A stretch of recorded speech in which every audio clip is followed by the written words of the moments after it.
Fala galera, tudo bem com vocês? Como é que vocês estão? Bom, tá chegando o fim do ano, acabando a matéria, né? E vamos começar a nossa revisão, tá? Cada professor vai fazer a revisão da sua parte, que deu ao longo do ano. E aqui eu vou fazer para vocês uma aula de teoria, que é essa. E até semana que vem eu vou fazer uma aula só de exercícios e liberar uma lista de exercícios para vocês estudarem, reverem qualquer dúvida, vocês podem estar me procurando, tá?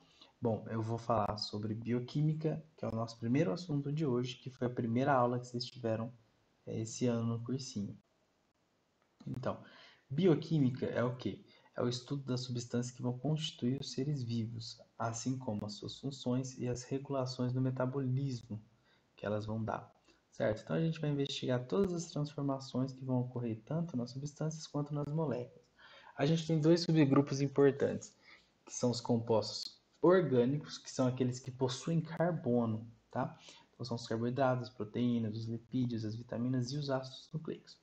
E os compostos inorgânicos são aqueles que não possuem carbono, que são a água e os sais minerais. Água. Bom, a água ela é considerada o solvente universal. Por que isso? Porque ela vai dissolver todas as moléculas polares, porque a água ela é uma molécula polarizada, tem aquela eletronegatividade, vocês devem ter estudado em química, né? Bom, a quantidade de água no corpo ela vai ser variável, então os fatores que vão variar isso é a taxa metabólica de cada organismo, né? O tipo de tecido, então alguns tecidos têm mais água, alguns tecidos têm menos água, a espécie e a idade. Quanto mais velho, menos água a gente vai ter no corpo. E as principais funções da água em si vai ser a regulação do pH, a regulação térmica, então por meio do suor, a perda na superfície, a própria respiração também, né? A gente tem as reações de hidrólise, que vocês devem ter visto bastante em química e é extremamente importante para várias etapas do nosso organismo. Ela é matéria-prima para a fotossíntese, então sem água não existiria fotossíntese, e sem fotossíntese não existiria nada nesse mundo. E ela também é importante como transporte de substâncias, não só no nosso organismo por meio do sangue, mas por meio dos rios, dos lagos, enfim, por tudo isso. Sais minerais. Os sais minerais, eles são o quê? Micronutrientes. O que é micronutriente? É porque isso é muito pequenininho? Também. Mas a questão de micronutriente quer dizer que a gente precisa em poucas quantidades. Mas o fato da gente precisar em poucas quantidades não quer dizer que a gente poderia ficar sem. Ou então que uma alteração, por exemplo, aumentar demais ou diminuir demais, não causaria nada. Muito pelo contrário. Sais minerais, a gente vai obter eles por meio da alimentação e hidratação, pela água mesmo. E eles vão representar aí aproximadamente 1% da composição química das células. Vou citar aqui para vocês os mais importantes: é o iodo, o cálcio, o ferro, o fósforo, flúor, magnésio, sódio e potássio. Bom, aqui tem uma tabela cheia de informações, cheia de coisas. Como a gente está numa aula de revisão, não vou ler tudo para vocês, mas eu vou pedir encarecidamente para vocês pausarem o vídeo e lerem com calma, com cuidado. Perfeito? Destacando aqui o hormônio do iodo, perdão, o sal iodo, que é extremamente importante na tireoide e metabolismo como um todo. O sódio e o potássio, que tem aquela bomba de sódio e potássio do impulso nervoso. Né? O cálcio, que tem os ossos e dentes, assim como o fósforo também. E ele participa da transferência de energia, tá? Pelaquela molécula de ATP e ADP lá. Perfeito? Bom, basicamente é isso. O ferro também, obviamente, né? Porque ele forma a hemoglobina, que vai ajudar a transportar o oxigênio no sangue. Então, basicamente são os principais. Não precisa ficar decorando os alimentos, mas deem uma lida assim, com calma. Bom, os carboidratos. Os carboidratos, quem não gosta, né? São chamados, tem vários nomes, né? Glicídio, glicosídio, açúcares, hidratos de carbono e etc. Os carboidratos eles vão ter muitas funções. Eles têm função tanto energética, quanto estrutural, quanto anticoagulante e também eles formam um ácido hialurônico. Inclusive esse ácido hialurônico hoje em dia está ficando famoso, né, como um cosmético para a pele e tudo mais. E é isso. Bom, os carboidratos eles são classificados em três grupos principais: monossacarídeos, oligosacarídeos e polissacarídeos. Mono quer dizer um, né? Oligo quer dizer poucos e poli quer dizer muitos. Né? Vamos entender aqui como que é cada um. Os monossacarídeos eles apresentam no máximo 7 carbonos na sua molécula. Perfeito? Então, de um carbono a 7, Esses são os monossacarídeos. Eles vão ter uma fórmula geral CnH2ON. Então vocês estão vendo que tem carbono e água, por isso que a gente chama de hidratos de carbono. Desses monossacarídeos, os principais que a gente tem são a pentose e a hexose. O que é isso? Pente de 5, né? O Brasil é pentacampeão. Então são 5 carbonos e hexose de 6, certo? Em se tratando de pentose, a gente vai ter a ribose e a desoxirribose, que são as mais importantes. Por quê? Porque elas vão constituir os ácidos nucleicos do nosso DNA, ou RNA, se for ribose. E hexose é extremamente importante, por quê? Porque tem uma função de energia, que é o que a gente mais consome, né? Nós somos queimadores de glicose. Então, a glicose, a galactose e a frutose, todas possuem a mesma fórmula, né, molecular, C6H12O6, e aí elas vão mudar aqui, basicamente, posição ou a classe do radical. Os oligosacarídeos. Os oligosacarídeos é formado pela união de monossacarídeos e não tem um número exato de carbonos, né? Então, considerado poucos. É um pouco subjetivo isso. Os mais importantes vão ser os disacarídeos, que é quando a gente tem dois monossacarídeos ligados, formando um disacarídeo, né? Obviamente. Nessa formação, nessa união, né, essa reação que acontece é uma reação de desidratação. Então, perde uma molécula de água e junta os dois monossacarídeos por meio de uma ligação glicosídica. Então, aqui os principais, a sacarose, né, que a gente vê muito na cana-de-açúcar, ela é o quê? Uma ligação de glicose com frutose. A lactose, que é uma junção de glicose com galactose. E a maltose, que é uma junção de glicose com glicose. Polissacarídeos, então poli, que quer dizer muito. Então a gente tem pelo menos aí 10 monossacarídeos unidos para a gente poder chamar de poli. E os dois principais são glicogênio e amido. Tanto o glicogênio quanto o amido têm uma função de reserva energética. O glicogênio vai ser a reserva energética dos mamíferos, então ele está presente principalmente nos animais e nos fungos. E o amido é a reserva energética das plantas, né? A gente vê amido de milho, por exemplo, é extremamente utilizado no nosso dia a dia. O glicogênio é interessante lembrar que ele é armazenado no fígado e nos músculos, que isso aí às vezes costuma cair em vestibular, tanto no ser humano, né, quanto nos animais em geral. Outros polissacarídeos. Então aqui a gente tem mais alguns polissacarídeos, como exemplo eu vou falar da celulose. A celulose ela tem uma importância fundamental na composição da parede celular nas células vegetais, né? Como a gente está vendo aqui, várias celuloses unidas aqui formando a parede celular nas plantas. Então é uma função estrutural. E outro polissacarídeo que também tem função estrutural, que é a quitina. Quando a gente estuda zoologia, a gente ouve inúmeras vezes. Ah, porque os artrópodes têm exoesqueleto de quitina. Então a quitina ela é um polissacarídeo muito importante na formação do exoesqueleto dos artrópodes. Então é uma função estrutural. Não confundir a quitina com a queratina.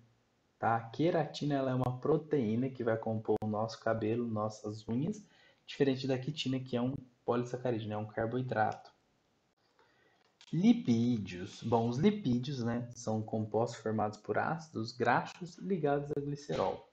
Né? E o mais famoso de todos é o triglicerídeo, né, que é o que a gente costuma ver nos exames de sangue.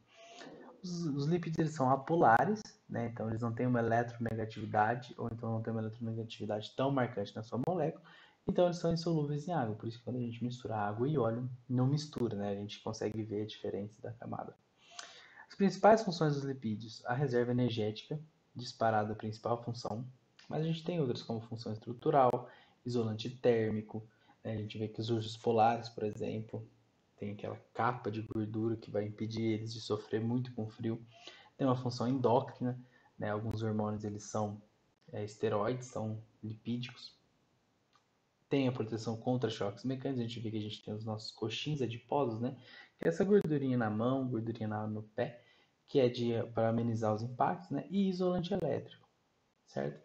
Então, eles são classificados em glicerídeos, ceras, fosfolipídios e esteroides. A gente vai ver um pouquinho de cada um. Os glicerídeos vai ser os óleos e as gorduras, certo? Que vão se dividir em saturados ou insaturados.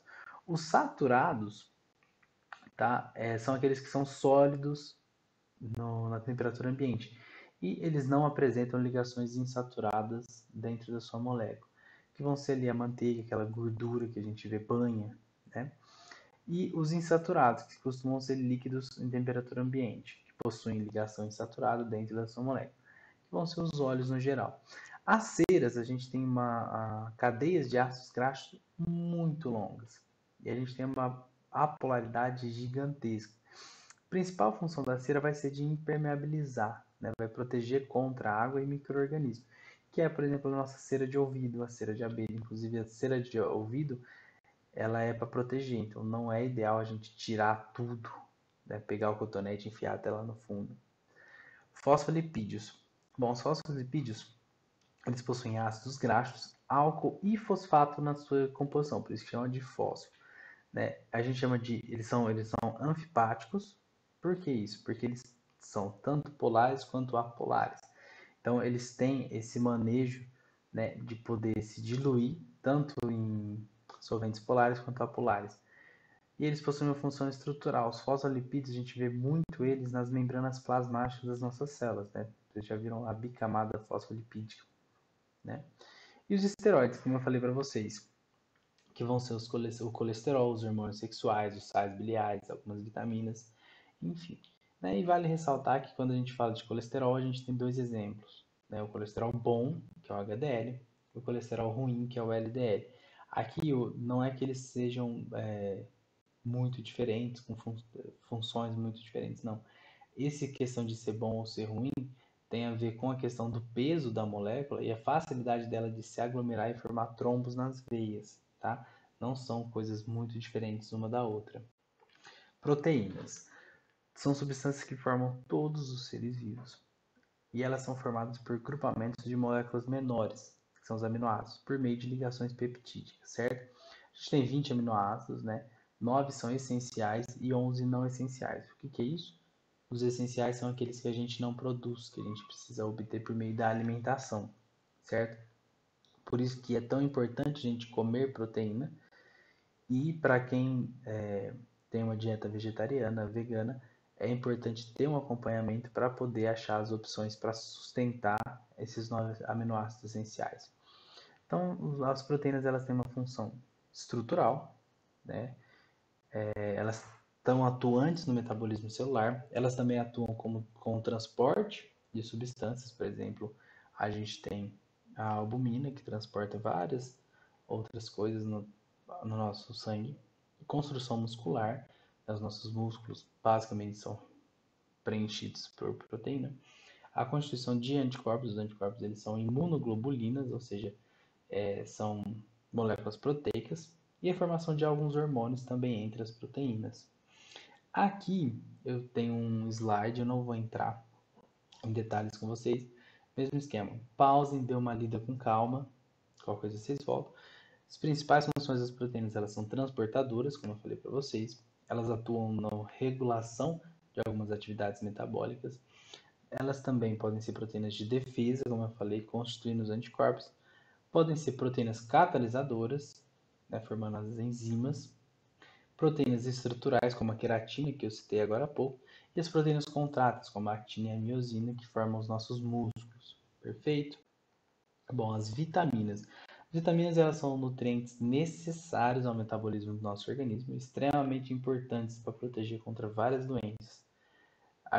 As vitaminas a gente não ouve muito falar, né, do grau de importância delas, porque a nossa dieta cumpre a falta delas, porém, quando a gente tem uma deficiência de vitaminas, a gente consegue ver, né, a formação, o aparecimento de muitas doenças, por exemplo, falta de vitamina D, tem um enfraquecimento nos ossos, e aí a gente tem o raquitismo, o escorbuto vem pela falta de vitamina C, a beriberi é uma doença causada pela falta de tiamina, né, que é a vitamina B1, e a falta de vitamina K vai implicar em problemas de coagulação, porque ela é uma vitamina que está associada no processo de coagulação. Mais uma vez, eu tenho uma tabela aqui, tá? Não vou entrar em detalhes aqui com vocês, mas vou pedir para vocês pausarem e estudarem essa tabela. Perfeito? Ácidos nucleicos, o DNA e o RNA. Os ácidos nucleicos são moléculas gigantes, macromoléculas. Tanto que eles falam que se a gente pegasse uma molécula de DNA e esticasse ela, dava a distância daqui na Lua. Bom, eles são formados por unidades menores, que são os nossos nucleotídeos. E cada nucleotídeo vai ser formado por três partes: a pentose, que a gente falou para pouco, um fosfato e a base nitrogenada propriamente dita, né? Que a gente vai ter lá adenina, guanina, citosina e timina. Perfeito? Os ácidos nucleicos, então, a gente vai dividir em dois, que é o ácido desoxirribonucleico, que vai ser aquele presente no DNA, e o ácido ribonucleico, que é aquele presente no RNA. Os dois estão relacionados com o metabolismo celular, com o controle das funções e a produção de proteínas, certo? Assim como também a transmissão de características hereditárias. O exame de DNA é aquele de exame de paternidade, né? Como eu falei ali, né? Então é a molécula que vai carregar as características genéticas. Perfeito? Bom, pessoal, então agora a gente vai para a nossa segunda parte da aula, que eu vou começar a falar com vocês sobre a segunda lei de Mendel. Em se tratando de vestibular, esse aqui é o mais importante, então vamos focar aí. Então vamos fazer uma revisãozinha da primeira lei. O que a gente viu sobre a primeira lei? Quando a gente pega uma geração parental pura, né, ou seja, homozigota, a gente vai ter então um indivíduo homozigoto dominante e um homozigoto recessivo. Quando a gente cruza esses dois, a gente vai ter uma geração F1, né? Essa geração F1 ela vai ser 100%, ela vai ser completamente híbrida, ou seja, heterozigota. Quando a gente cruza F1 com F1, né, numa autofecundação, o que vai acontecer? A gente vai chegar numa proporção aqui que vai ser o seguinte: a gente vai ter 25% de homozigoto dominante, 25% de homozigoto recessivo e 50% de heterozigoto, certo? Que vai ser um alelo dominante e um alelo recessivo. Então, basicamente, essa é a primeira lei de Mendel. Tá, e o que é a segunda lei de Mendel?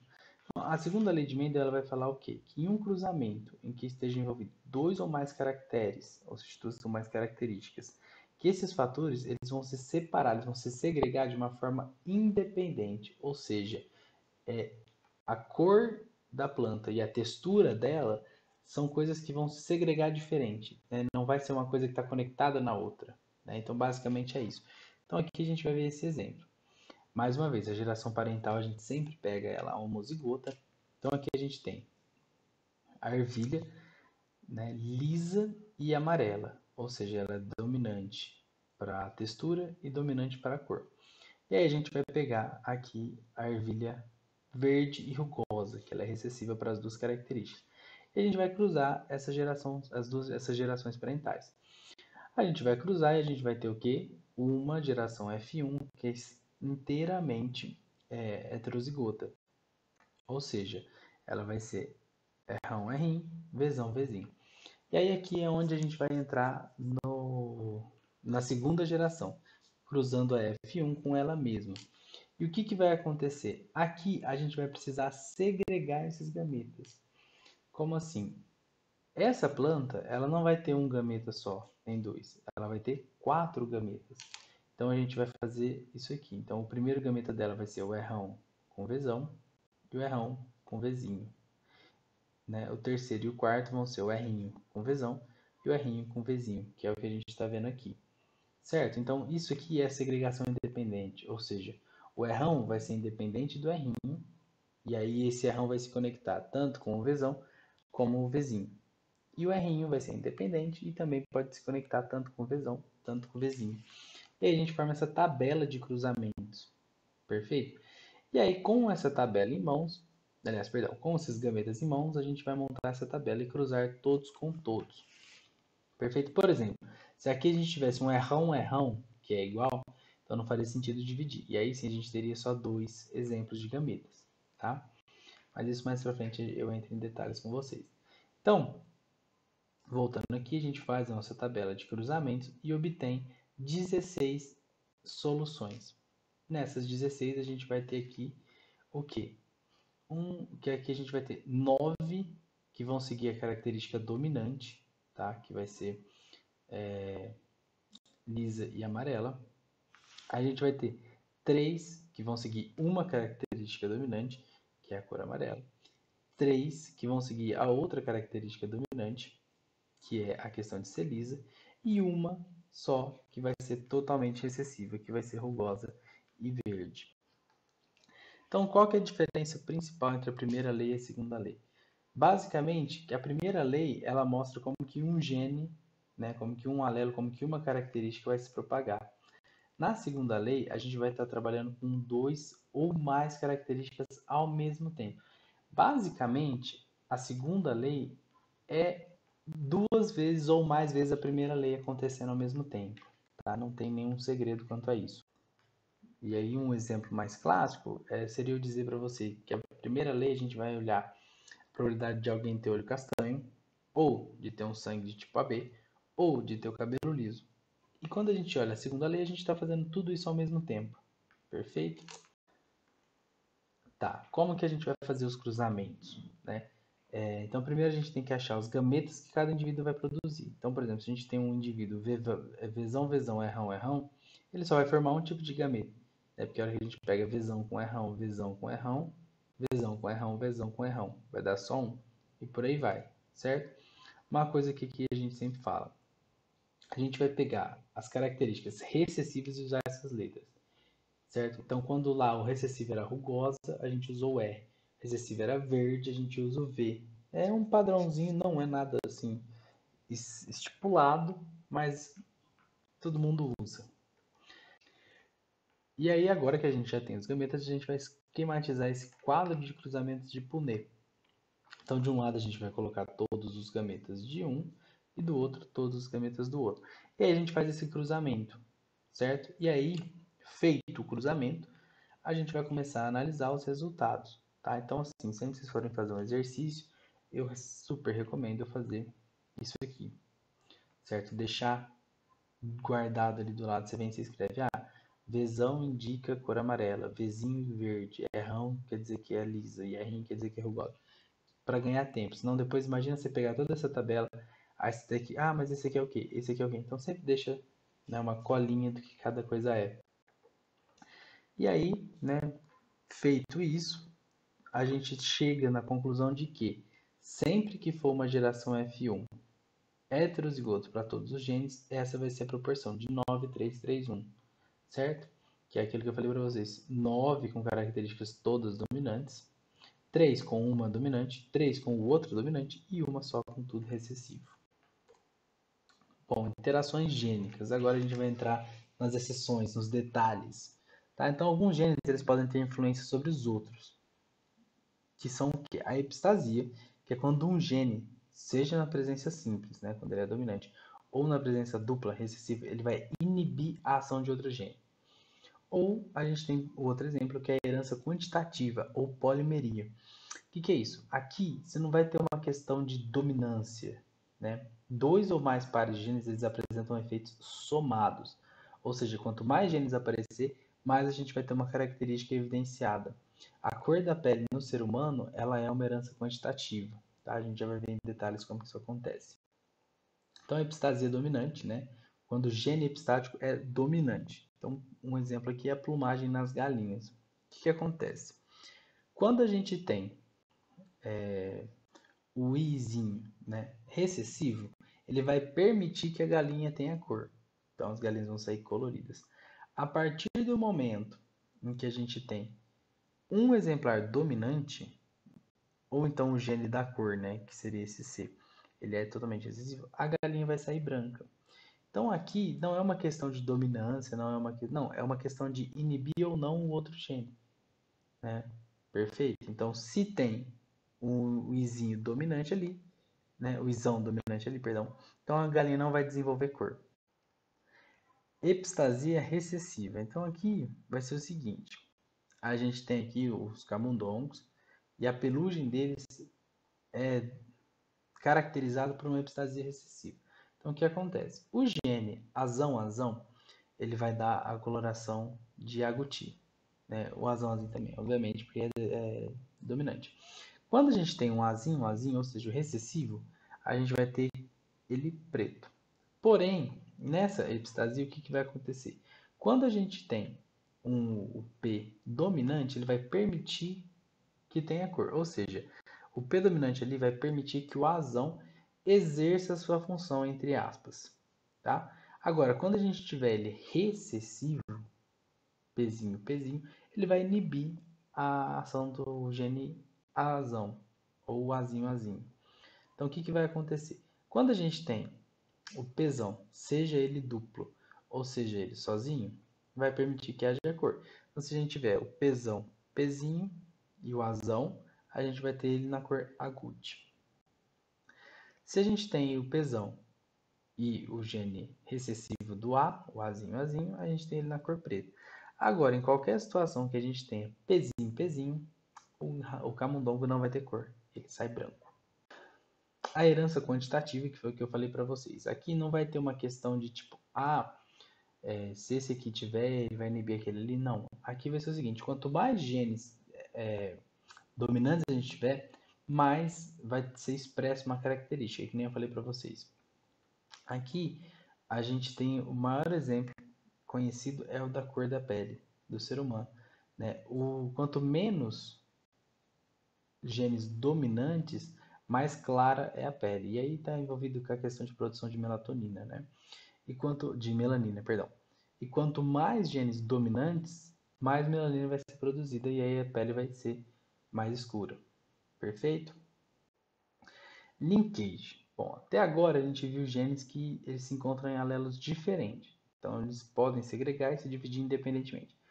Mas, como tudo na vida, temos uma exceção à segunda lei de Mendel, que é quando os genes estão localizados num mesmo cromossomo. E aí essa segregação ela não acontece e todos são transmitidos durante a meiose. E aí esse fenômeno recebe o nome de linkage. Então o que acontece? Durante a meiose, esses genes ligados, por isso que vem linkage, né, eles tendem a permanecer juntos, né, como a gente está vendo aqui. E aí o que acontece? Esse processo acontece na prófase 1 da meiose, numa etapa específica chamada de paquítano, que vai ter esse crossing over. No crossing over vai ocorrer a troca de material genético entre os alelos. E aí vocês estão perguntando, tá, mas espera aí que eu estou perdido, o que tudo isso quer dizer? Quer dizer o seguinte, que na hora que a gente duplica os cromossomos, né, durante a meiose, ele vai trocar aqui. E aí isso aqui vai dar uma proporção diferente nas nossas características. E aí você vai falar para mim, tá, mas como que eu vou saber quando é uma coisa e quando é outra? Basicamente, quando a gente observa os resultados. Então, a gente tem um indivíduo azão, azinho, bezão, bezinho. Está produzindo esses gametas nessas proporções, 25% de cada. Se ele está produzindo exatamente 25% de cada, isso quer dizer que é normal, não tem nada de linkage, não tem nada demais. São genes que estão se segregando independentemente, assim como a segunda lei prega, certo? Caso B, o indivíduo Bzão, Bzinho, Czão, Czinho produz os seguintes gametas: meio Bzão, Czão, meio Bzinho, Czinho. O que isso quer dizer? Quer dizer o quê? Que o Bzão e o Czão, eles estão linkados, eles estão grudados, eles estão conectados no mesmo cromossomo. E aí eles estão se segregando de uma maneira única, de uma maneira junta, né? Por isso a gente só tem meio a meio. E o indivíduo Czão, Czinho, Dzão, Dzinho produz os seguintes gametas: 40, 10, 40, 10. Como não é uma proporção igual, então a gente sabe que não vai segregar independente. Mas vocês viram que pegou todos os gametas? Então o que isso quer dizer? Isso quer dizer que está ocorrendo um linkage, ou seja, esses dois aqui pertencem ao mesmo alelo, porém está ocorrendo um crossing over. Então aqui a gente está tendo um crossing over de 10%, né? E o resto vai ser no normal pelo linkage. É bem confuso, o linkage é uma coisa bem chata. Dá uma pausa, assiste de novo, se vocês quiserem pesquisar alguma coisa em outro lugar, para vocês poderem entenderem, porque é bem importante isso aqui. E agora, mudando da água para o vinho, vamos começar a falar sobre reino protista e reino fungi. Reino protista. Então, o reino protista ele vai ser composto pelos protozoários e pelas algas. São seres eucariontes, podendo ser uni- ou pluricelulares. Eles podem ser ou autótrofos, como as algas, ou heterótrofos, como os protozoários. Né? Lembrando que autótrofos é aquele que produz seu próprio alimento, e heterótrofo é aquele que se alimenta dos outros, ou do resto dos outros. Bom, possuem diversos tipos de organelas membranosas, eles vivem isolados ou em colônias, então eles podem ser ou de vida livre ou associados a outros organismos. Os principais exemplares que a gente tem do reino protista vão ser a ameba, a giardia, o toxoplasma, a leishmania, o plasmodium e o trypanosoma. E aqui são os mais conhecidos justamente porque eles causam doenças nos seres humanos, e a gente vai ver daqui a pouquinho. A principal fonte de obtenção de energia aqui vai ser a fagocitose, certo? E algumas espécies, como eu já falei para vocês, são parasitas. Reprodução. Dá uma pausa para vocês lerem a chartzinha, né? Bom, a maioria dos protozoários ela se reproduz de maneira assexuada por cisparidade. O que é isso? Ela simplesmente se divide de forma outra igual a ela, né? Então é a divisão binária. Pouquíssimos protozoários se reproduzem de forma sexuada, que é o que a gente chama de conjugação, quando ocorre a troca de material genético, tá? Então, vale ressaltar que a importância da reprodução sexuada é a variabilidade genética. E a variabilidade genética vai estar relacionada com uma seleção dos melhores organismos, entre aspas, tá? E então, desses micro-organismos, a variabilidade genética é muito importante para eles. Bom, não vou entrar muito em detalhes aqui com vocês, mas como eu falei para vocês aqui, a reprodução assexuada, basicamente o indivíduo ele duplica algumas organelas e o seu núcleo, e aí ele começa a ter um movimento de separação, e aí ele começa a se dividir até que ele se rompe essa membrana única e a gente forma duas células, né, dois organismos, perdão. E aqui na reprodução sexuada, aqui, a gente vai ver que os indivíduos eles trocam material genético, né, e aí nessa troca vai ocorrer essa variabilidade genética e a gente vai ter dois indivíduos, então, com material genético trocado. Vamos falar das protozooses, que é o que cai de protozoário nos vestibulares. Então, protozoose é a doença causada por protozoários. As mais conhecidas que a gente tem vai ser a amebíase, tricomoníase, giardíase, balantidíase, doença de Chagas, que também pode ser chamada de trypanossomiase, a leishmaniose, toxoplasma, malária e entre outras, né? Então a dica, né? Se termina em ias, ele já tem um indicativo aí, ó, pode ser uma protozoose. Amebise. Bom, a amebise ela é causada pela entamoeba histolítica, presente em águas e alimentos crus contaminados, tá? Que vai dar uma geração, vai gerar uma infecção, uma inflamação intestinal e vai dar sintomas como diarreia, mal-estar, um pouco de febre, desidratação principalmente. Doença de Chagas. A doença de Chagas ela é causada pelo Trypanosoma cruzi, né, que é um protozoário flagelado, e ele vive no intestino do barbeiro. Aí é aquele famoso, o barbeiro vai em pica e ao mesmo tempo que ele pica, ele faz cocô. E aí quando alguém coça, joga esse cocô para dentro da corrente e aí o Trypanosoma invade o organismo, né? Aqui é interessante que o Trypanosoma ele vai se alojar em alguns órgãos, né? Então a gente vê ele se aloja no coração, a gente tem essa cardiomegalia, né? Que é esse coração aumentado, pode aparecer no fígado, no baço, enfim, ele adora esses órgãos que são mais recheados de sangue. Leishmaniose. A leishmaniose ela é uma doença causada pelo protozoário flagelado Leishmania brasiliensis, né, que vai causar essa leishmania tegumentar. Então o mosquito ele vem, ele pica, né, e aí quando ele pica, ele deixa ali o protozoário, a leishmania. Né? E aí que é interessante que a leishmaniose ela é transmitida por meio da picada da fêmea, tá? O macho não. E aí você vai falar para mim, mas por quê? Porque a fêmea, ela pica humanos, tá? O mosquito macho não pica humanos. Então, por isso que é só a fêmea que transmite. Giardíase. A giardíase, ela é causada por um protozoário flagelado, né? Que é a Giardia lamblia. E ela vai parasitar o intestino humano. E aí, a mesma coisa, vai causar irritação, infecção, inflamação no intestino e vai dar os sintomas gastrointestinais, né? Que é a diarreia e principalmente a desidratação, que é a coisa mais perigosa que tem em infecções diarreicas. A malária, né, que também é extremamente importante, porque o nosso país ele tem muitos casos de malária, então ela é provocada por esporozoários do gênero Plasmodium. Né? O que acontece? O parasita ele vai entrar no sangue e também vai se instalar em diversos órgãos do nosso corpo. Ele é transmitido pela picada da fêmea do mosquito Anopheles, mesma coisa, só a fêmea pica os humanos. E aqui a malária ela é característica, né, que ela tem febre alta, perdão, e intermitente. Ou seja, o indivíduo vai ter uma febre alta e aí a febre cai. Aí dali 48 horas ou 72, volta uma febre alta e aí depois abaixa de uma vez. E assim sucessivamente. Então a gente tem a febre, os tipos de malária, perdão, do Plasmodium vivax, terça benigna, que é essa febre alta de 48 em 48 horas, do Plasmodium falciparum, que vai dar essa terça maligna de 48 em 48 horas, e do Plasmodium malariae, que dá essa quarta benigna, que é de 72 em 72 horas. E o que que acontece? Que a gente está vendo uma hemácia. O que que acontece? O protozoário ele vai invadir essas hemácias e vai se reproduzir lá dentro, reproduzir lá dentro. E aí ele vai causar a lise da hemácia, liberando o protozoário. Vários protozoários, porque ficou ali reproduzindo. Quando tem a lise da hemácia, também é liberado algumas toxinas, né, e algumas prostaglandinas, que vão fazer com que a nossa temperatura aumente, e aí dá essa febre.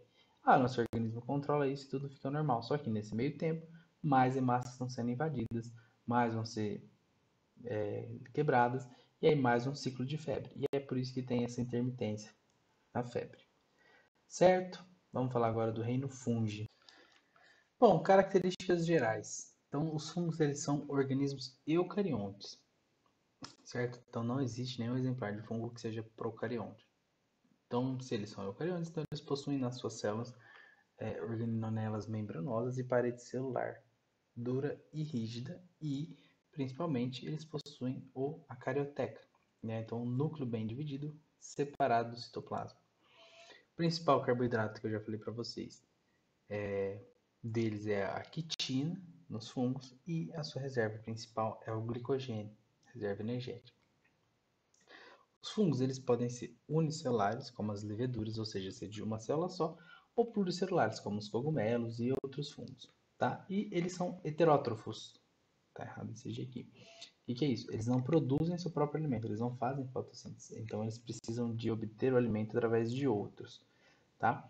Nos fungos pluricelulares, a gente vai ter alguns filamentos microscópicos chamados de hifas. Aqui dá para a gente ver, por exemplo, que esses risquinhos seria mais ou menos alguma coisa nesse sentido.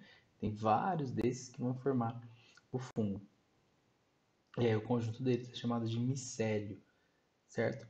Nos fungos, né, a gente vai ter a reprodução sexuada por meio da conjugação e a assexuada por meio dos esporos. A gente já vê como funciona isso aqui. Vale ressaltar aqui, os fungos eles se desenvolvem melhor em ambientes úmidos, com pouca luz e com matéria orgânica disponível para eles. Tá? Então, por isso que a gente vê, por exemplo, os fungos sempre na casca da árvore, que ele tem água, tem sombra, tem matéria orgânica, por aí vai.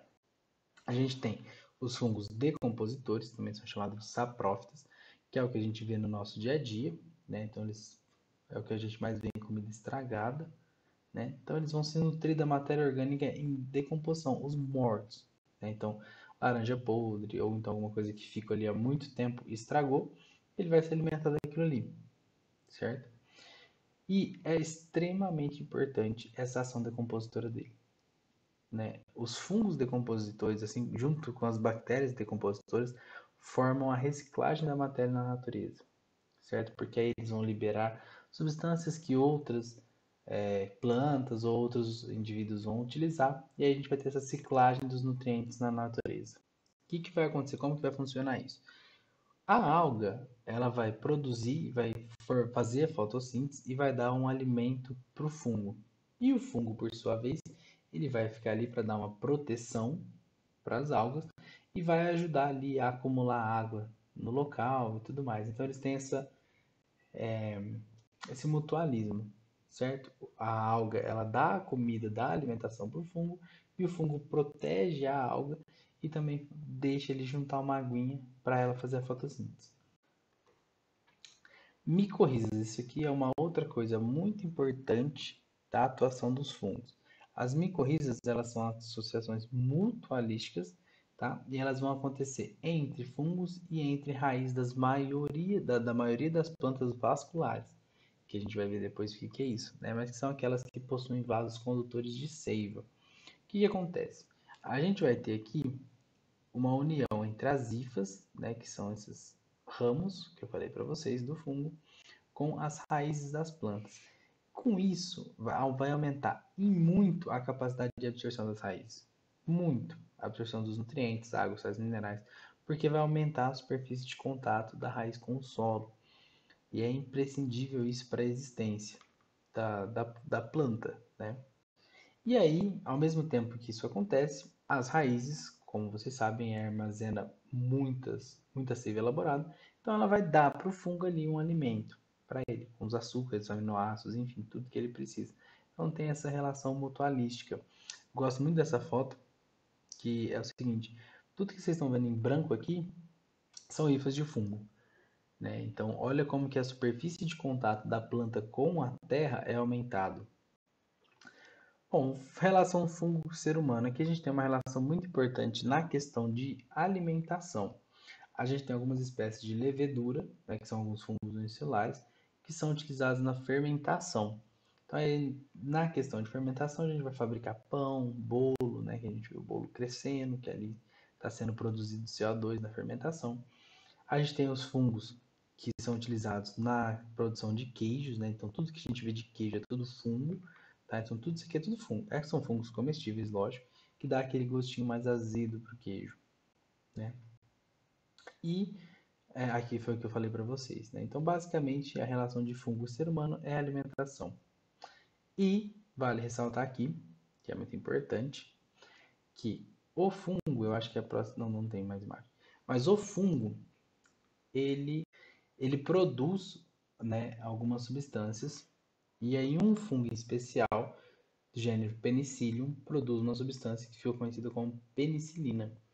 E essa substância ela é responsável por matar bactérias e foi por muito tempo utilizado como antibiótico. Então é uma relação muito importante também dos fungos com os seres humanos. Então agora a gente vai partir para a terceira parte da aula, né? A gente vai falar sobre botânica e vamos conversar sobre as criptógamas. Vocês lembram o que são as criptógamas? Para quem não lembra, né, as criptógamas elas são as plantas que não são capazes de produzir nem flores, nem sementes e nem frutos. Tá? E aí os representantes que a gente vai ter nas criptógamas são as briófitas e as pteridófitas. Então aqui um resuminho aqui do reino plantar. Gosto muito dessa imagem, tem bastante nome complicado, né? Mas dá pra gente ter uma noção de como elas foram evoluindo. E a gente tem várias divisões no reino plantar. A gente tem a divisão das traqueófitas e a das atraqueófitas. Então, traqueia quer dizer tubo, né, canal. A gente vai relacionar com os vasos condutores de seiva. Então, as traqueófitas possuem vasos especializados para transportar seiva, que são as pteridófitas, as gímeno e as angiospermas. E as atraqueófitas não possuem essas estruturas, que são basicamente as briófitas. Outra divisão, a gente tem a divisão das criptógamas e das fanerógamas. As criptógamas, as estruturas reprodutivas delas não são visíveis a olho nu. Tá? Elas não produzem sementes e nem flores e nem frutos. Os representantes são as briófitas e as pteridófitas. Já as fanerógamas, as estruturas reprodutivas delas estão visíveis a olho nu. Né? Então a gente pode ver. Né? Então, como as gimnospermas e as angiospermas, a gente tem lá na maçã, por exemplo, a gente consegue ver as estruturas reprodutivas. Então a gente vai ter aqui que elas são capazes de produzir flores, frutos e sementes, tá? E os representantes, basicamente, as gímenas e as angiospermas. Então vamos falar das briófitas. De uma maneira geral, né, as briófitas elas são as plantas que vivem sobre os troncos, rochas ou no solo. Vivem em água doce ou banhadas por água do mar. Mesmo elas precisando, elas são altamente dependentes de água para reprodução, elas não vivem dentro de ambientes aquáticos, tá? Uma coisa que é interessante, as briófitas elas não possuem vasos condutores de seiva. Então, os sais minerais e a água alcança as células por meio da difusão célula a célula. Por isso que ela não consegue crescer tanto, porque imagina se tivesse uma briófita de 1 metro. Você imagina, pega lá um golinho que ela consegue pegar de água a célula, passa de célula a célula, não consegue chegar. Então esse é o motivo delas serem bem menores que as outras plantas. Elas são seres multicelulares, eucariontes, fotossintetizantes e, portanto, autotróficos. Perfeito? Interessante falar aqui que elas são bioindicadores. O que é isso? As briófitas, elas têm uma importância muito grande da umidade do ar, né? Já que elas são estruturas simples e elas vão, esse contato da superfície com o ar, ali ela vai conseguir pegar a água, vapor d'água, enfim. Então, um lugar que tem um ar muito poluído não consegue ter um desenvolvimento de briófitas. Interessante que, interessante que na época da Revolução Industrial, né, tem umas fotos que é muito bacana, porque mostra, né, as árvores cheias de briófita, musgo, né, tudo mais. E aí, de repente, depois da Revolução Industrial, que começou a ter muita poluição, muita fumaça e tudo mais, que deu assim, um sumiço dessas plantas. Enfim, né? Aqui, vale ressaltar o seguinte, as briófitas, elas são os vegetais que estão começando a conquista do meio terrestre. E aí, tem uma comparação muito bacana que é feita, que elas são comparadas com os anfíbios, que são animais que vivem, que habitam o meio terrestre, mas que necessitam da água para reprodução. Já quando a gente fala das gimnospermas, né, elas são comparadas aos répteis. Por quê? Porque já tem uma certa independência, ou seja, não precisa da água para reproduzir. E na gimnosperma isso é graças ao tubo polínico. Nas briófitas, a gente vai ver que o gametófito é a fase duradoura e o esporófito é a fase efêmera. Isso só acontece nas briófitas. Nas outras plantas vai ser invertido. O gametófito vai ser a fase efêmera e o esporófito a fase duradoura.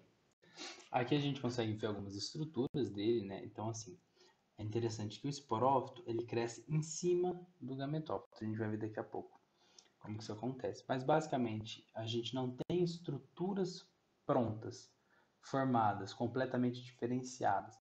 Então, ele não tem raiz, não tem caule. Então, a gente chama de rizóide, onde vai absorver principalmente a água, os sais minerais. Cauloide, o filóide. E aí, quando a gente olha para o esporófito, a gente tem a haste com a cápsula na ponta, que vai ser onde vai liberar os esporos, certo? Bom, vamos falar da reprodução, que é o que mais pega no vestibular quando a gente fala de briófitas. Bom, como a gente viu, o esporófito aqui vai ser a fase efêmera e o gametófito a fase duradoura. Todos os esporófitos sempre são diploides, ou seja, são células 2N. Então, como que vai ser esse ciclo? Então, lá na cápsula, que faz parte do esporófito, portanto, ela também é diploide, também é 2N, vai estar acontecendo o processo de meiose. Tá? Então, as células estão sofrendo um processo reducional. De 2N vão virar N. E aí a gente vai formar os esporos. Perfeito? Aí os esporos lá dentro da cápsula estão lá de boa. Aí em algum certo momento, ou porque como a cápsula é o mais longe aqui, então às vezes para de receber água, sais minerais, começa a envelhecer, ou então às vezes pelo rompimento, ela explode e libera esses esporos. Aí esses esporos vai pelo vento, pela água, por alguns animais, vai espalhando ali e vai germinar. Quando germinar, a gente vai ter duas coisinhas aqui. A gente vai ter ou um gametófito masculino ou um gametófito feminino. Como eu falei para vocês quando a gente teve essa aula, o gametófito ele vai abrigar os gametângios. E os gametângios é a região que vai produzir os gametas. Então aqui a gente vai ter o quê? No gametófito masculino, a gente tem o anterídeo, que vai ser o gametângio masculino, e ali vão ser produzidos os anterozoides. Estes sim são os gametas masculinos.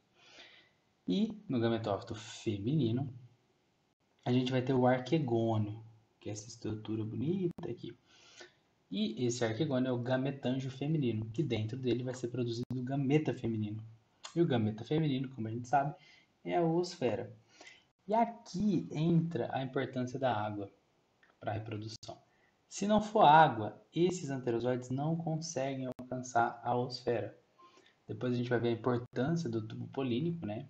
Que é quando para de precisar de água. Mas enfim, essa questão aqui faz com que as briófitas ainda sejam dependentes da água para a reprodução. Perfeito? Então aí por meio da água os anterozoides alcançam a oosfera, fecunda e aí começa a divisão mitótica.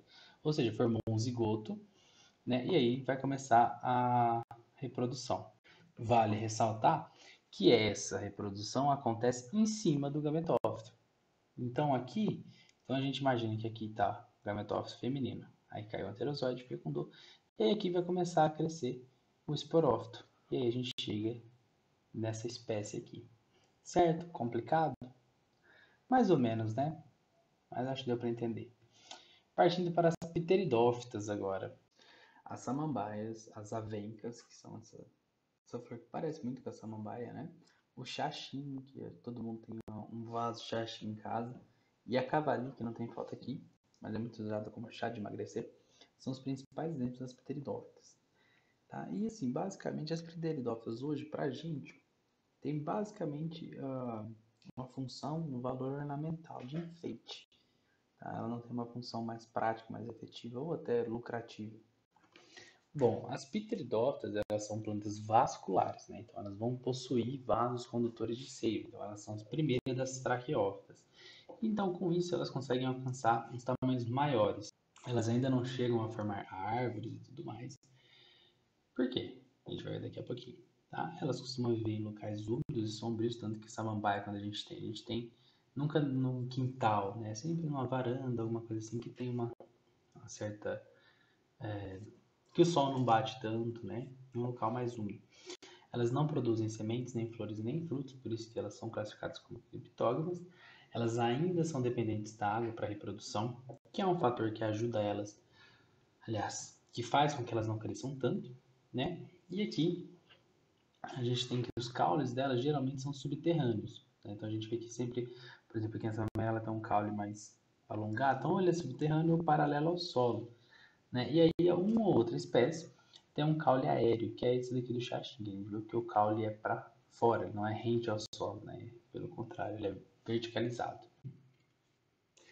Bom, então, se tratando de vasos transportadores de seiva, né, vasos condutores de seivas, a gente tem dois, o xilema e o floema. O xilema ele vai transportar a seiva bruta, ou seja, a água com sais minerais, que é aquela que, que a planta absorve do solo, certo? Então, da região de absorção até aquela que vai usar para fazer a fotossíntese. Então, o xilema ele tem um sentido único, né? Sentido de ascensão, que vai transportar água e sais minerais, certo? Aqui no xilema, as paredes, né?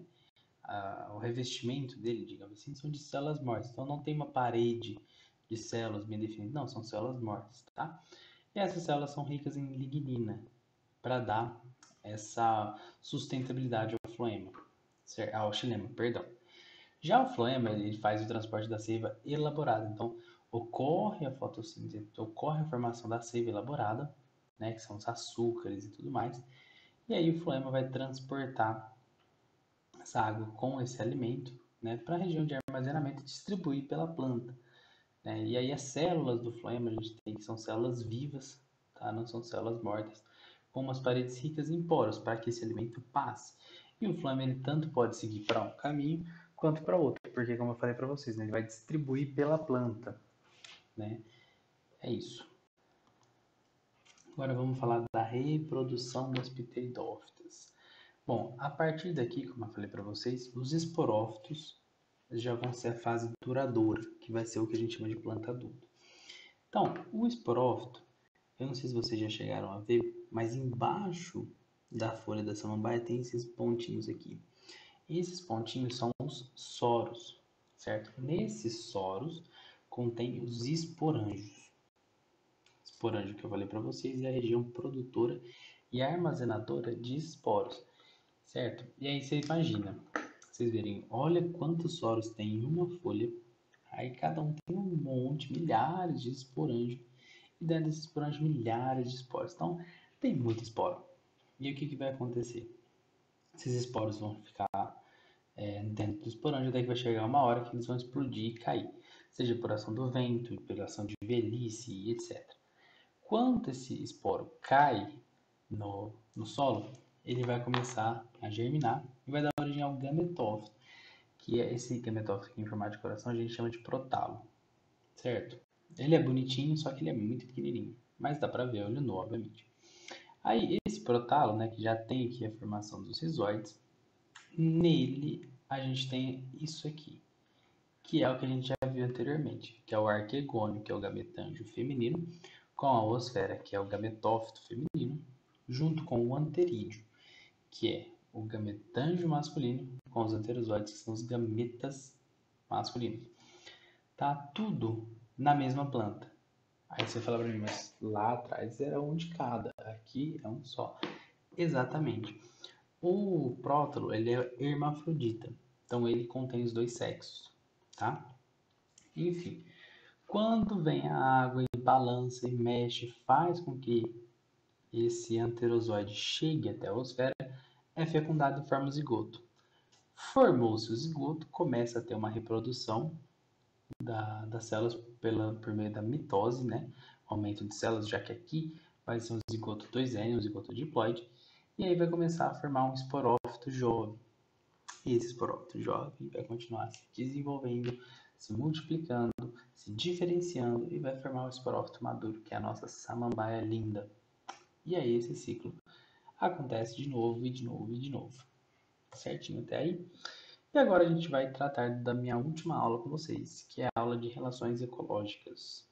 Esse é um assunto que eu particularmente acho importante porque cai com uma certa frequência nos vestibulares e mais do que isso, né? Ele está envolvido com outras matérias, outras disciplinas e outros assuntos dentro da biologia.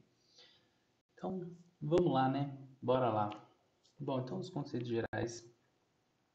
A gente vai ter 4 tipos de relações, principalmente, né? Então, são as relações intraespecíficas. Então, intra, que quer dizer dentro da mesma espécie. As relações interespecíficas, que são relações que se estabelecem entre indivíduos de espécies diferentes, certo? E aí a gente vai ter as relações harmônicas. O que é isso? Pelo menos uma das duas espécies vai se beneficiar dessa relação e nenhuma pode ter prejuízo. Então, a partir do momento que as duas se beneficiam ou que uma se beneficia e é totalmente indiferente para a outra, a gente tem uma relação harmônica. Agora, quando uma das duas é prejudicada, a gente vai ter uma relação desarmônica. Pode ser uma prejudicada ou as duas podem ser prejudicadas dessa relação. Ok? Então vamos começar pela relação intraespecífica harmônica.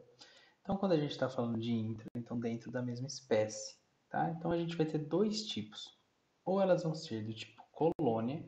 Então o que é a associação do tipo colônia? Então são associações entre indivíduos da mesma espécie unidos fisicamente entre si, tá? Elas podem ou não ter uma divisão de trabalho, certo? Mas a questão principal tem que ser unido fisicamente, anatomicamente. Então aqui a gente está vendo, por exemplo, os corais, né, que são uma colônia, porque são indivíduos da mesma espécie unidos entre si, não tem uma divisão de trabalho. Agora aqui na caravela portuguesa tem uma divisão de trabalho, certo? Então uma porção vai ser que vai absorver, a outra vai ser produtora de energia, enfim. Todas essas são células da mesma espécie, indivíduos da mesma espécie. E a colônia de micro-organismos, né, que a gente vê que estão unidas fisicamente aqui, não tem uma divisão de trabalho, mas elas estão unidas aqui. Perfeito? Bom, agora a sociedade também, né, uma relação interespecífica harmônica, como a gente falou. E aqui o principal ponto não são ligadas anatomicamente, tá? Elas vivem em comunidade, elas vivem em conjunto, tá? Porém, elas não têm uma ligação física. Então aqui, por exemplo, a gente tem os suricatos, muito interessante, eles têm uma comunidade muito bacana, né? Uma sociedade muito bem dividida, bem estruturada. Tem uns vídeos do Discovery que mostram que é muito bacana. A gente tem as abelhas, né? Então a gente tem as operárias, as rainhas, o zangão, que são uma sociedade. Cada uma tem uma função diferente, são da mesma espécie e não estão ligadas anatomicamente. E a gente tem as formigas também, que tem uma baita divisão, né? Por isso que elas conseguem construir formigueiros, fazer tudo mais perfeito. E todas as espécies, não ligadas anatomicamente, portanto, são uma sociedade. Bom, agora falando das relações intraespecíficas desarmônicas. A gente tem o canibalismo, né? O canibalismo ele vai ser uma relação de que o indivíduo vai matar e se alimentar de outro indivíduo da mesma espécie. Então, por exemplo, a gente está vendo aqui o louva-a-Deus, que tem um nome super abençoado, né? Mas de abençoado não tem nada. Ele mata e se alimenta de um indivíduo da mesma espécie que ele. E aqui um crocodilo, né, um réptil, né, assim como os escorpiões, a viúva negra também, eles matam o indivíduo da mesma espécie para se alimentar. Quando tem escassez de alimento, o canibalismo pode ser a única maneira desses indivíduos sobreviver. Né? No Brasil, perdão, na espécie humana, a gente já ouviu falar de algumas tribos, de alguns, enfim, que são canibais, né? Ou eram, enfim. Certo? Bom, agora mais uma relação interespecífica desarmônica, que é essa que vai ser negativa para os dois. Basicamente é o quê? São indivíduos da mesma espécie que dividem ali o mesmo local. Então, mesma água, mesma luminosidade, mesma obtenção de alimentos, mesmo território. Ou às vezes estão ali para dividir o mesmo companheiro sexual. E aí, quando não tem de forma suficiente todas essas características, todos esses recursos, eles vão competir entre si, né? E aí o que acontece? Essa competição vai regular o tamanho da população. Porque aí quando tem menos alimento, alguns vão morrer de fome, outros vão morrer na briga por aquele alimento, né? E aí que, como eu falei, a competição ela pode ser intraespecífica ou ela também pode ser interespecífica, né? Certo? Mutualismo. O mutualismo, ele vai ser uma relação interespecífica e harmônica, que vai ser positiva, benéfica, né, para as duas espécies. Mas o mutualismo ele tem uma coisa que é extremamente importante. É uma relação obrigatória. Ou seja, se você separar esses dois indivíduos, por exemplo, aqui a gente tem um líquen, que é uma associação de fungo mais alga. Se você separar, eles não conseguem viver nesse local. Eles não conseguem viver juntos.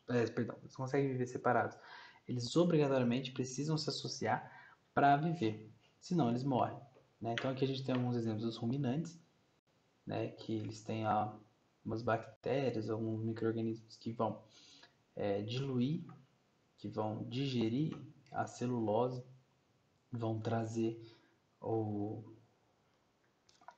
oh meu Deus, que vão trazer as coisas que eles vão absorver, né? Os nutrientes que eles vão absorver, perdão, então branco aqui. A gente tem os protozoários do gênero Triconinfa. Esses protozoários vão viver no intestino dos cupins e eles vão ser responsáveis por digerir a madeira, digerir também a celulose e etc. Sem esses protozoários, os cupins não conseguem digerir a madeira, logo eles morreriam, né? Ou então teria que achar outra fonte de alimento. E os líquens, né, que eu já comentei para vocês, que é a associação de fungo mais alga, que eles se ajudam mutuamente de uma forma obrigatória, né? Se você separar os dois, eles morrem. Protocooperação. A protocooperação é uma relação interespecífica harmônica. Tá? Ela também pode ser chamada de mutualismo facultativo e vai ser positivo para as duas espécies, os dois indivíduos. Mas qual é a diferença da protocooperação para o mutualismo? A única diferença é que não vai ser obrigatório, não é uma coisa compulsiva. As duas espécies elas conseguem viver separadas e isoladas um do outro. A questão é que, quando elas estão unidas, é muito mais vantajoso, é muito mais benéfico para as duas. E a gente vai ter como exemplo o paguro com a anêmona, né, que a gente tem aqui uma relação de troca de alimento e de proteção. A gente vai ter o boi com o anu, né, que aqui não tem uma imagem. Pássaro palito com jacaré, que aí o pássaro vem, se alimenta dos restos que está aqui pronto. E o jacaré tem os dentes limpos, então evita ter uma infecção, evita ter alguma outra coisa. Né? E aqui, planta com os polinizadores, que a gente não precisa nem falar.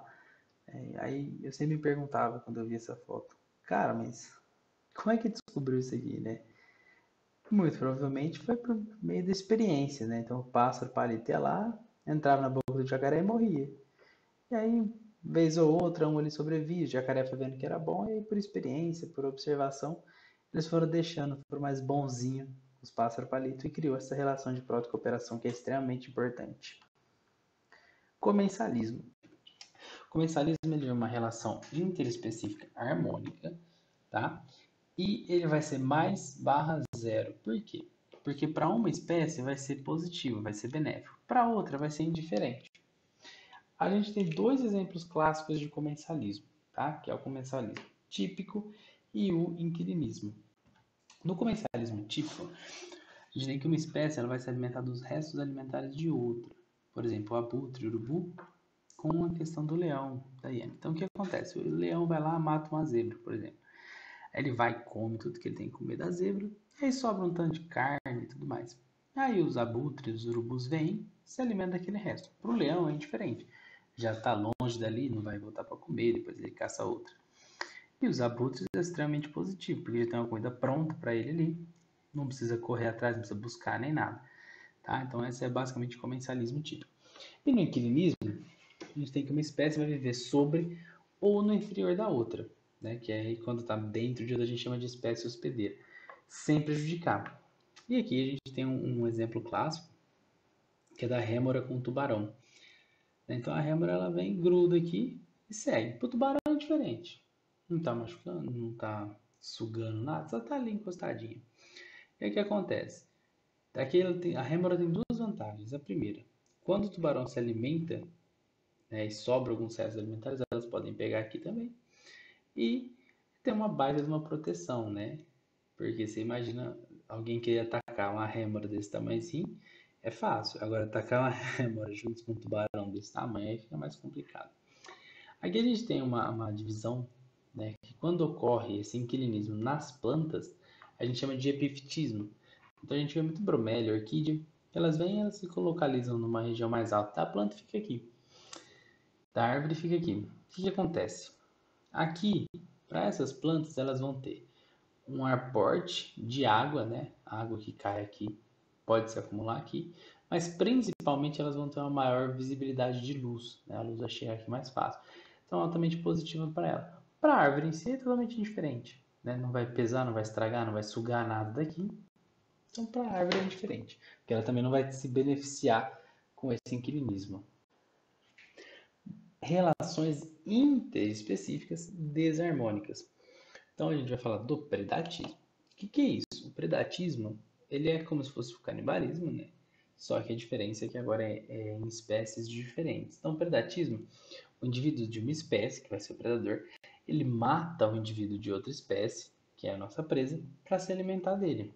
Então, a gente tem aqui o exemplo, né? A leoa, leão com zebra, né? A gente tem a joaninha com os pulgões, que ela mata e se alimenta dos pulgões, e aqui a própria bicho preguiça com uma folha de árvore. São duas espécies diferentes, então a preguiça aqui é o nosso predador e a folha é a nossa presa, né?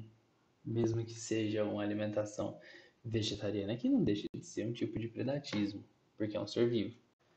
Certo, agora isso aqui é uma coisa bem interessante, que os vestibulares gostam de pegar questão disso aqui, que é a questão do controle populacional e do predatismo. Como é que funciona isso? Então aqui a gente tem um lince, né? E aqui uma lebre. Então beleza, vamos partir desse ponto aqui. Então aqui a gente tem um monte de lebre, certo? No ambiente. E o lince, que é o predador direto da lebre, vai fazer o quê? Bom, tá tendo muita comida. Então eles vão comer, vão se multiplicar, né? Vão se reproduzir e vão se alimentar dessa lebre. O que acontece? Quando eles crescerem demais, vai faltar lebre para eles se alimentarem, vai faltar comida. A escassez de comida vai gerar uma competição intraespecífica deles, certo? E aí, com essa competição, com essa falta de alimento, as linces vão morrer. Beleza. E aí, o que vai acontecer? Sem um predador, as lebres começam a se reproduzir de novo, já que elas não estão mais sendo ameaçadas.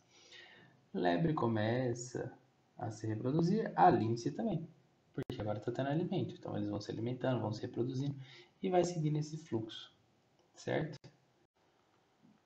Bom, vamos falar do parasitismo, que é mais uma relação interespecífica desarmônica, tá? Então, o parasitismo vai ser uma relação em que uma das espécies, que é o parasita, vai obter nutrientes e moradia no corpo de indivíduos vivos da espécie hospedeira, certo? Bom, a gente vai ter três tipos. A gente vai ter dois tipos, perdão. O endoparasitismo e o ectoparasitismo. O endo é quando o parasita vive dentro, vive no interior do hospedeiro. Então aqui a gente tem uma tênia, coisa mais linda, intestino, olha, maravilha. E o ectoparasita, que é quando o parasita vive na superfície do hospedeiro. Por exemplo, aqui a gente está vendo um piolho que não está dentro do organismo, mas está grudado ali bem na superfície, né? Chupando aqui sangue, nutrientes, etc. Bom, quando a gente vai falar de plantas, a gente tem outros dois tipos. A gente vai ter o holoparasita e o hemiparasita. O que é importante? Holo quer dizer tudo, total, né? Então, o holoparasita, ele vai sugar a seiva bruta e elaborada às custas da planta hospedeira. Então, ele suga a seiva bruta e aí ele vai lá e ele faz a seiva elaborada, ele chupa a seiva bruta e a seiva elaborada, certo? Ele suga as duas. O hemiparasita, ele vai sugar só a seiva bruta. E aí ele vai fazer a fotossíntese dele, ele vai trabalhar aquela seiva ali e vai formar a elaborada. Então o holoparasita suga a seiva bruta e elaborada. E o heme só a seiva bruta. Perfeito? E aqui é interessante que os parasitas não costumam matar os hospedeiros. Até porque se você mata o hospedeiro, você vai morrer também. Porque você não vai ter onde se hospedar, né? Então, geralmente os parasitas não matam os hospedeiros. Amensalismo. O amensalismo ele vai ser uma relação interespecífica desarmônica que vai ser positivo para um e negativo para outro. Tá, vamos lá. Esse amensalismo ele também pode ser chamado de antibiose, né? Anti, né? De contra, bio de vida. Então ele é antivida. Por quê? Como que funciona esse amensalismo? A espécie, né? Ela vai liberar substâncias que vão impedir ali o crescimento de outras espécies, que vão impedir de surgir outros tipos de vida, né? Então a gente tem como exemplo o fungo do gênero Penicillium, que eu comentei com vocês agora há pouco, né? Esse fungo ele produz a penicilina. E a penicilina ela é uma inibidora, ela é uma assassina de bactérias. Então a gente está vendo aqui uma colônia de bactérias crescendo bonitinho, mas ao redor do fungo não cresce, porque aqui está cheio de penicilina. Tá? A gente tem aqui, por exemplo, as algas dinoflageladas que produzem essa malha vermelha. Elas liberam essa toxina de cor vermelha e aí aqui não nasce vida, né? Além de atrapalhar a luz solar e ajuda a matar quem estiver aqui embaixo. E o eucalipto, né? Não sei se vocês já repararam, mas florestas de eucalipto, a gente consegue ver muito bem assim, as passagens entre eles e ao redor do eucalipto não nasce nada. Tudo que a gente vê aqui é só folha de eucalipto que caiu. Por que isso? Porque o eucalipto ele é um amensal, então ele produz substâncias aqui que impedem o crescimento de outras espécies de vida, certo? Bom, competição interespecífica. Então, competição interespecífica, a gente vai ter o que? Dentro da mesma espécie, eles vão competir. Por quê? Porque eles se apresentam, né? Porque eles têm o mesmo nicho ecológico. Que é isso? Mesmo tipo de alimento, mesmo hábito de horário, né? Tudo mais. Mesma fonte de água, território e etc. Aí aqui é bem interessante porque mostra como que funciona. Então a gente tem aqui duas espécies. Paramecium aurelia e Paramecium caudatum. Certo? Então aqui, quando eles estão convivendo separadamente, né? Aqui significa crescendo separadamente, eles vivem beleza. Tem aqui o ciclo deles e tudo mais. Quando a gente coloca eles para viverem junto, numa cultura mista, a gente consegue ver que esse azulzinho, que é o Paramecium aurelia, ele se destaca na competição e esse Paramecium caudatum acaba morrendo, né? Se ele não morre no total, mas a população dele cai muito, muito, muito por causa da competição, certo? Isso aqui é uma coisa muito interessante, né, que os vestibulares também gostam de pedir, que é a introdução de espécie exótica. O que é isso? O que é uma espécie exótica? Espécie exótica vão ser as espécies que não são nativas daquele determinado ecossistema, daquele bioma, daquele local, né? Então eles acabam aparecendo ali, eles são introduzidos ali, porque ou por ação humana, né, o ser humano traz uma espécie de fora, ou então por algumas ações naturais. Por exemplo, a gente viu várias queimadas no Pantanal e tudo mais, que vai fazer as espécies migrar, né? E o que vai acontecer? Na maioria das vezes, as espécies exóticas elas são bem sucedidas, porque elas chegam no local. Os predadores não estão acostumados com aquela espécie ali, então basicamente ela não vai ter predador. E aí ela vai ter uma gama de alimentos para ela escolher. Então ela começa a comer, se multiplicar e tudo mais, sem predador, né? Então demora muito, muito, muito tempo mesmo para acontecer ali um equilíbrio, né? E elas vão participar da competição, obviamente, de alimento, água e território, além delas virarem predadores de outras espécies. Então aqui, por exemplo, a gente tem um indivíduo da população A, que tem lá o seu ciclo natural. E aí a gente introduz uma espécie X, e essa espécie seria aí espécie exótica. E aí, olha como que decai a população A. Por quê? Por competição de comida, ou a espécie X pode ser predadora da espécie A, né? Ou mesmo que for só pela competição de água e alimento, a espécie X provavelmente ela não tem um predador. Então, por isso que ela consegue se manter bem. E a número A, que continua com seu predador e ainda tem que competir por água e alimento, cai tanto assim, né? Bom, então aqui tem um resumo para vocês, né, dessas relações específicas. Então aqui a gente tem as relações em que o indivíduo é beneficiado, em que é neutro ou indiferente para outro indivíduo. E aqui as relações que são negativas, né, que a espécie é prejudicada. Dá um pausa, dá uma olhadinha, vê se você lembra os exemplos, como que funciona, que vale a pena. No mais, muito obrigado pela atenção, muito obrigado por mais esse ano. Para qualquer coisa que vocês quiserem, podem me procurar, seja para pedir lista, para tirar dúvida, pedir dica, enfim, estou por aqui. Um beijo no coração de vocês, bons estudos e um ótimo final de ano para todos.